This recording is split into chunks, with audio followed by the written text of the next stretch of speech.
Hello friends, welcome to my YouTube channel. Now let's continue in our Indian polity for the next act, that is Pitt's India Act 1784.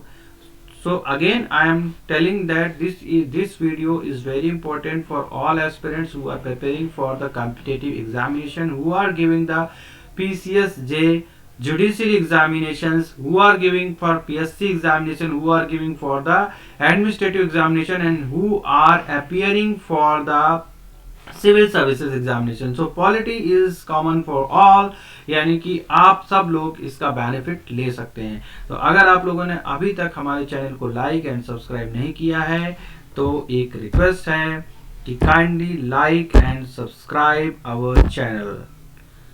So now we will study further in our acts. That is now the next act is Pitt's India Act 1784. 1784. So Pitt's India act 1784 क्या है? यह अधिनियम कंपनियों द्वारा अधिग्रहित भारतीय क्षेत्रों पर ब्रिटिश राज्य के स्वामित्व के दावे का पहला वैधानिक दस्तावेज है. तो सबसे पहले हम इंपॉर्टेंट पॉइंट्स में, this is our first legal document. This act is our first legal document. किसके लिए? जो कंपनीज हैं जिन्होंने एक्वायर किया था लैंड, ठीक है, भारतीय क्षेत्र में जितनी भी भूमि अधिग्रहित की थी कंपनी के द्वारा, जितने भी भारतीय क्षेत्रों पे एक्वायर्ड लैंड ऑफ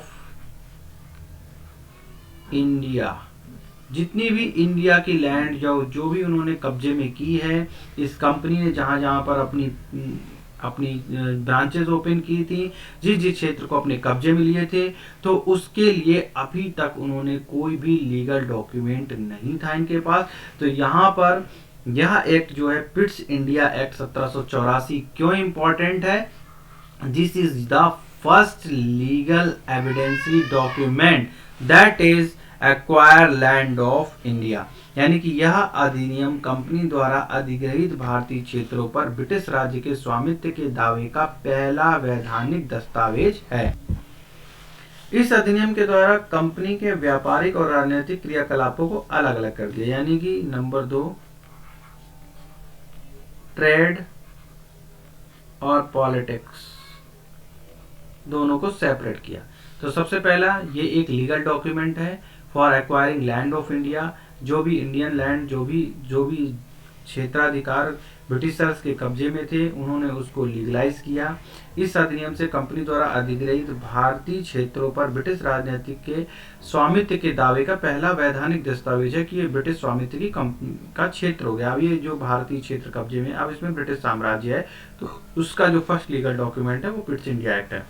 इस अधिनियम के द्वारा जो ट्रेड है और पॉलिटिक्स है उनको अलग अलग कर दिया. यानी कि अब ट्रेड का काम अलग हो गया और पॉलिटिक्स का काम अलग हो गया. जब ट्रेड और पॉलिटिक्स अलग अलग हो गया तो कैसे अलग अलग हो? तो निदेशक मंडल तो एक ही था, सीओडी था, तो सीओडी दोनों काम देखता था पहले. तो सीओडी जो है उसको कंपनी के व्यापारिक मामलों के अधीक्षण अनुमति दी गई, लेकिन राजनीतिक मामलों से इसको दूर कर दिया गया. यानी कि जो सीओडी था वो अब जो है व्यापारिक चीजों पे ध्यान देगा. यानी ट्रेड थिंग्स पे कौन था? सीओडी ध्यान देगा ट्रेड पे, और राजनीतिक मामलों पे हस्तक्षेप करने के लिए इन्होंने बीओसी का गठन किया था. एक तरह से नियंत्रण बोर्ड का गठन कर दिया, बीओसी, ठीक है, बीओसी नियंत्रण बोर्ड का गठन कर दिया जो कि राजनीतिक मामलों के प्रबंधन हेतु, ठीक है, बीओसी का गठन कर दिया गया. तो इसमें जो है दो हो गए, सीओडी और बीओसी. इस प्रकार से एक तरह से द्वैध शासन का प्रारंभ जो है वो पिट्स इंडिया एक्ट से 1784 में पिट्स इंडिया एक्ट में द्वैध शासन का प्रारंभ हुआ. गवर्नर जनरल की परिषद जो थी, अब जब इतना हुआ तो गवर्नर जनरल कहां से छूट सकते? तो जो गवर्नर जनरल की जो परिषद थी, मैंने कहते होता तो 4 सदस्य हुआ करते थे. अब ये 4 सदस्यों की संख्या घटा करके इसको कर दिया गया 3. तो गवर्नर जनरल की जो परिषद थी, तो सबसे पहले पिट्स इंडिया एक्ट जो था वो क्यों इंपॉर्टेंट है? यह अधिनियम कंपनी द्वारा अधिग्रहित भारतीय क्षेत्रों पर ब्रिटिश राज्य के स्वामित्व के दावे का पहला दस्तावेज है. यानी कि first legal document for the Britishers crown. Britishers के जो स्वामित्व है कि जो ब्रिटिशर्स हैं उनके पास जो स्वामित्व था उसका पहला दस्तावेज है यह लीगल डॉक्यूमेंट। ठीक है। इस अधिनियम के द्वारा कंपनी के व्यापारिक और राजनीतिक क्रियाकलापों को अलग अलग कर दिया गया। नंबर 2 पॉइंट, यानी ट्रेड और पॉलिटिक्स दोनों मोनोपोली डिफरेंट कर दी गई। जब ये दोनों डिफरेंट हुई तो सीओडी पहले एक दोनों काम सीओडी देखता था, अब सीओडी की जगह एक बीओसी और डेवलप की गई, यानी कि जो निर्देशक मंडल था सीओडी कोर्ट ऑफ डायरेक्टर्स, इसमें कंपनी को व्यापारिक मामलों के अधीक्षण अनुमति दी थी, लेकिन राजनीतिक मामलों से इसको दूर कर दिया गया। राजनीतिक मामलों के प्रबंधन हेतु इन्होंने बीओसी का गठन किया। इसलिए इस प्रकार से इसमें भारत में एक तरह से पिट्स इंडिया एक्ट के तहत द्वैध शासन का प्रारंभ हुआ। गवर्नर जनरल कहां से छूटने वाले थे? 4 सदस्य थे, इनको घटा करके 3 कर दिया गया। तो बीओसी को भारत के सभी नागरिक, सैन्य व राजस्व गतिविधियों का अधीक्षण एवं नियंत्रण करने की शक्ति कर दी है। बोर्ड ऑफ कंट्रोल, जो बोर्ड ऑफ कंट्रोल था, अब ये जो है सारी सैन्य शक्तियां, राजस्व से रिलेटेड मामले, ठीक है, और नागरिकों से रिलेटेड जो भी समस्याएं हैं उनको बोर्ड ऑफ कंट्रोल को दे दिया गया कि आप सैन्य शक्तियां संभालिए, नागरिकों से रिलेटेड जो भी समस्याएं उनको समाधान कीजिए, और आप रिवेन्यू भी रखिए। तो जो सिटीजनशिप है, सिटीजन्स हैं, रिवेन्यू है एंड सिटीजन है, रिवेन्यू है, और जो एक तरह से सैनिक हैं, यानी कि सैन्य शक्तियां हैं, आर्मी है, वो किसको दे दी? बोर्ड ऑफ कंट्रोल को दे दी। अब सीओडी खाली क्या कर, सीओडी के पास खाली व्यापार की पावर रहेगी, ट्रेड मोनोपोली जो है वो सीओडी को दे दी गई। बाकी सारे मामले जो राजनीतिक हस्तक्षेप के मामले, जो पॉलिटिकल विंग थी, वो अलग करके बीओसी बना दी गई। तो केंद्रीय शासन का अनुपालन न होने पर गवर्नर जनरल को प्रांतीय सरकारों को बर्खास्त करने का अधिकार दे दिया गया। तो गवर्नर जनरल के सदस्य 4 सदस्य 3 कर दिए गए। और अगर इनको साफ साफ गाइडलाइन दे दी गई, अगर केंद्रीय शासन का अनुपालन ना हो, केंद्रीय शासन का अनुपालन ना हो तो राज्य सरकारें बर्खास्त करो। देखो आज का जो परिदृश्य है वो कुछ ऐसा ही नजर नहीं आता है। तो हमारे हिस्ट्री से लोग बहुत सीखते हैं, इम्प्लीमेंट करते हैं। आज का सिनेरियो भी यही है, जो केंद्रीय सरकार को फॉलो नहीं करता है और केंद्र का एक तरह से सरकारें केंद्र का अनुपालन नहीं करती हैं, तो उन्हें गवर्नर, पहले हमारे में जो देश में गवर्नर का रोल बहुत छोटा था। गवर्नर जो है वो खाली एक तरह से गवर्नर एक प्रसाद पर्यंत, राष्ट्रपति के प्रसाद पर्यंत एक पद होता था जिसे वो एंजॉय करते थे। ठीक है, तो एक तरह से एंजॉय करते थे, और जब तक करते जब तक कि सेंट्रल गवर्नमेंट चाहेगी।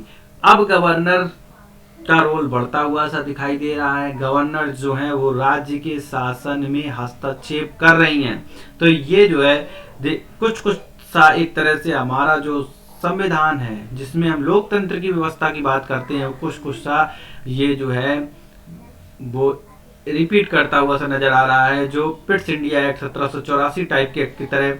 यानी कि आप खुद समझिए, ज्यादा बोलने की जरूरत नहीं है कि कैसे कैसे जो है हमारे इतिहास में जो पॉलिटी पढ़ना क्यों जरूरी है स्टूडेंट्स के लिए। पॉलिटी से सारा का सारा आप ज्ञान आपको मिल सकेगा कि जो करंट सिचुएशन है और जो पुरानी सिचुएशन है उनमें आप तालमेल बिठा सकेंगे कि किस तरह से हमारे देश में जो अंग्रेजों का शासन हट के लोकतंत्र आया, और किस तरह से अब जो है लोकतंत्र की व्यवस्था को, जो लोकतंत्र के जो पिलर हैं वो मेन एडमिनिस्ट्रेटिव, अब मैं बताऊंगा लोकतंत्र के क्या पिलर हैं, वो क्यों जरूरी हैं, वो एज इट इज खड़े रहना, इस देश में लोकतंत्र का बचना क्यों जरूरी है। और ये पिट्स इंडिया एक्ट के माध्यम से मैंने बहुत छोटी सी लाइन आपको बताई है, ये बिल्कुल परिदृश्य साफ साफ खींच रहा है कि जो गवर्नर जनरल था उसको सदस्य घटा दिए गए। केंद्रीय शासन का जो अगर अनुपालन नहीं होगा तो राज्य सरकारें बर्खास्त करने की अनुशंसा। तो ये जो राज्य सरकारें बर्खास्त करने का जो क्रम है कि सेंट्रल की एकदम मोनोपोली चलनी चाहिए, अगर नहीं चली, राज्य सरकारों ने जरा सी चूं चाय करी, तो उसमें यह था कि केंद्र सरकार का उसमें हस्तक्षेप होना राज्यपालों के माध्यम से। तो इसी तरह से पहले का जो एक्ट थे, जो अंग्रेजों ने बनाए थे, जो इतनी आज़ादी के बाद हटे थे, तो कुछ न कुछ वैसा सा परिदृश्य आज के सिनारियों में फिट सा बैठता है, नजर आता है। तो इसलिए ये बहुत जरूरी है कि पुराने एक्ट हमें जो पढ़ लेते हैं, जो जिनके पास स्टडी हो जाती है, इनके पास एक थर्ड आई आ जाती है, तो वो हर चीज को संविधान से देखना शुरू कर देते हैं। इसलिए पॉलिटी का सब्जेक्ट बहुत इंटरेस्टिंग और इम्पोर्टेंट है। यानी कि अब हम आते हैं अपने टॉपिक पे। पिट्स इंडिया एक्ट 1784 पे केंद्रीय शासन का अनुपालन ना करने पर गवर्नर जनरल के सदस्य जो हैं, गवर्नर जनरल को राज्य सरकारों के बर्खास्त करने का अधिकार दे दिया गया। तो ये था हमारा कंपनी का सिस्टम, जो कि क्राउन सिस्टम से भी ज्यादा खतरनाक था। फिर कंपनी के सिस्टम के बाद आएगा क्राउन सिस्टम, उसमें हम क्राउन सिस्टम की बात डिस्कस करेंगे। लेकिन हम इंडियन पॉलिटिक्स के परिदृश्य को एक लंबी लकीर खींचते हुए एक तरह से इसके आपके दिमाग में कैसे फिट हो जाए, इसको बताने के लिए कि प्री के पॉइंट ऑफ व्यू से भी और मेंस के पॉइंट ऑफ व्यू से भी थोड़ा थोड़ा समझाने की कोशिश करेंगे, ताकि आप लोगों के दिमाग में कुछ रटना ना पड़े। आप इसको करंट सिनेरियो से मैच करा करके पढ़ेंगे तो थोड़ा ज़्यादा फायदा होगा और अच्छे से आप इसको समझ पाएंगे। तो चलिए, इसमें हम main topic first legal document था ब्रिटिशर्स का कि लैंड एक्विजिशन से रिलेटेड, कि भारत में जो भी उन्होंने लैंड एक्वायर की थी उसका फर्स्ट लीगल दस्तावेज है पिट्स इंडिया एक्ट 1784। सीओडी का काम जो है वो खाली व्यापार के लिए सीमित कर दिया गया था, यानी कि ट्रेड और पॉलिटिकल जो विंग थी ये अलग अलग कर दी गई। राजनीतिक हस्तक्षेप अलग हो गया और व्यापार अलग हो गया। ये दो धुरे हो गए, व्यापार अलग चलेगा, पॉलिटिक्स अलग चलेगी। सीओडी जो था, यानी जब दोनों अलग चलेगा तो सीओडी का काम एक कैसे हो सकता है, क्योंकि सीओडी पहले दोनों मैनेज कर रहा था। अब बीओसी बनाई गई बोर्ड ऑफ कंट्रोल, जिसमें सैन्य, राजस्व और नागरिकों, जो भी सिटीजनशिप थी, जो भी आर्मी थी और जो भी रेवेन्यू डिपार्टमेंट है, वो सारा का सारा बीओसी के हाथ में चला गया। गवर्नर जनरल की संख्या 4 से 3 कर दी गई। केंद्रीय शासन का अनुपालन न करने पर राज्य सरकारों के बर्खास्त करने का आदेश गवर्नर जनरल को दिया गया कि वो बर्खास्त कर सकता है। गवर्नर जनरल को युद्ध और संधि करने से पूर्व कंपनी के डायरेक्टर से स्वीकृति लेना अनिवार्य हो गया, यानी कि सीओडी जो कंपनी के डायरेक्टर्स हैं उनसे स्वीकृति लेना उसको अनिवार्य कर दिया गया। स्वीकृति लेना अनिवार्य कर दिया गया किसी भी युद्ध या संधि की बात करने से पहले गवर्नर जनरल को इनसे संधि लेने की जरूरत पड़ेगी। तो ये एक इम्पॉर्टेंट पॉइंट्स हैं पिट्स इंडिया एक्ट 1784 के। आई होप आपको समझ में आए होंगे। इस एक छोटा सा एक्ट और कवर कर देते हैं, एक्ट ऑफ 1786 1786 का एक्ट। इसमें केवल एक इंपॉर्टेंट पॉइंट है जो कि यूपीपीएससी में कई बार क्वेश्चन पूछा गया है। 1786 का जो अधिनियम है, इसके द्वारा गवर्नर जनरल को विशेष परिस्थितियों में अपने परिषद के निर्णय को निरस्त कर अपने निर्णय को लागू करने का अधिकार दिया गया। तो 1786 एक्ट के तहत गवर्नर जनरल को कुछ विशेष परिस्थितियों में, जो ऐसी कोई परिस्थिति आ जाए कि वो अपनी परिषद की भी निर्णय को अमान्य करके अपना निर्णय लागू कर दे। तो देखो, ये सारा है करंट परिस्थिति, अगर सोच के साथ चलोगे तो बहुत जल्दी समझ में आएंगे सारी चीज। गवर्नर जनरल को प्रधान सेनापति की शक्तियां भी प्रदान कर दी गई। तो गवर्नर जनरल का रोल जो है यहाँ पे, ये एक तरह से कठपुतली हो गया। जो सेंट्रल बोर्ड ऑफ कंट्रोल का एक तरह से गवर्नर जनरल अधीन हो गया कि भाई एक तरह से उसी की हिसाब से चलेगा। अगर गवर्नर जनरल को विशेष परिस्थितियों में अपने परिषद तक के निर्णय को, यानी कि अपने परिषद तक के कानूनों को, निर्णय को निरस्त कर सकता है और अपना खुद का निर्णय लागू कर सकता है। तो खुद का निर्णय तो नहीं होगा, किसका निर्णय होगा? बीओसी का निर्णय। यानी अब गवर्नर जनरल जो होगा वो टोटल बीओसी के नक्शे कदम पर चलेगा। तो ये है एक्ट ऑफ 1786। एक है एक्ट 1793। 1793 का एक्ट और कवर कर देता हूं। इसमें भी बहुत छोटी सी लाइन बताऊंगा। बीओसी के सदस्यों को भारतीय राजस्व से वेतन देने की व्यवस्था की गई इसमें। तो एक्ट ऑफ 1786 के एक्ट में एक ही बात है बच्चों, आपको याद रखने लायक है प्री एग्जाम के पॉइंट ऑफ व्यू से। इस अधिनियम के द्वारा गवर्नर जनरल को विशेष परिस्थितियों में अपने परिषद के निर्णय को निरस्त करके अपने निर्णय को लागू करने का अधिकार दिया गया। एक ही बात याद रखनी है, यही घूम फिर के क्वेश्चन एग्जाम में आता है और कुछ इंपॉर्टेंट नहीं है इसमें। इसलिए जो इंपॉर्टेंट है, जो प्री में आ सकता है वैसे ही पढ़िए। बहुत ज्यादा आप डिटेल में जाएंगे तो इतना टाइम नहीं है और प्री एग्जाम के पॉइंट ऑफ व्यू से इतना बहुत है। मेंस में भी यही क्वेश्चन इतना ही आता है।